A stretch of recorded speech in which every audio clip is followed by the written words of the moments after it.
What if Timothy McVeigh had never blown up the Alfred P. Murrah building in Oklahoma City in 1995? To understand the what if, you must first understand what actually occurred. Just as some background, Bill Clinton was the president at this time. It was a spring day in Oklahoma City, April 19th, 1995. Nothing out of the ordinary. All of a sudden, a truck bomb went off in front of the Alfred P. Murrah building, essentially leveling half the building. It killed 168 people and injured more than 680 others. The culprits, Timothy McVeigh and Terry Nichols, were quickly found and arrested in less than 2 hours for unrelated charges. A sketch was released to the public of a suspect and it matched McVeigh. As he was already in police custody, he was an easy find. McVeigh was convicted in 1997, sentenced to death, and executed by lethal injection on June 11, 2001, making him the first federal prisoner to be executed since 1963. Terry Nichols was sentenced to life imprisonment without parole in 2004. This is where Bill Clinton comes in. As the country was reeling from this attack, he issued a directive that stated the FBI was the lead investigator in terrorist attacks against Americans. The Anti-Terrorism and Effective Death Penalty Act followed as well. This piece of legislation increased the protection for federal workers and their facilities, and it expanded the FBI's authority to investigate terrorist attacks against U.S. persons overseas. The act also blocked much of the writ of habeas corpus, which allows an inmate to report unlawful imprisonment, which may lead to the reversal or reduction in jail time. One such limit put in place by this legislation is limiting the time an inmate has to file a habeas petition. It is a controversial piece of legislation to this day.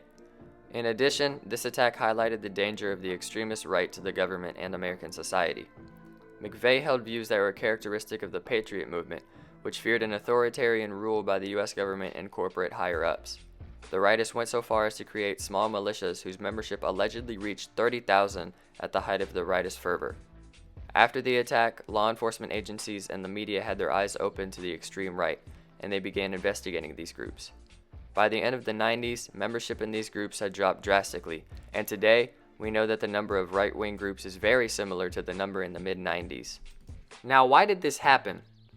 Both McVeigh and Nichols were members of the growing anti-government militia movement in the U.S. called the Patriot Movement, and as I said before, it was a group of extremely right-wing individuals who feared an authoritarian takeover by the government. McVeigh was also upset at how the U.S. had handled the Waco, Texas case in 1993 and the Ruby Ridge case in 1992. He committed this attack exactly 2 years after the siege in Waco to avenge those who had been killed by the U.S. government. What if this never happened? Well, it isn't exactly an easy answer, but there are a few pretty clear outcomes that wouldn't have happened if OKC was not bombed. For starters, the FBI would have had no reason to expand their power when it comes to terrorist attacks, which now they handle pretty much exclusively inside the US. Bill Clinton would never have signed the Anti-Terrorism and Effective Death Penalty Act, which means the FBI would have even less power when investigating terrorist attacks.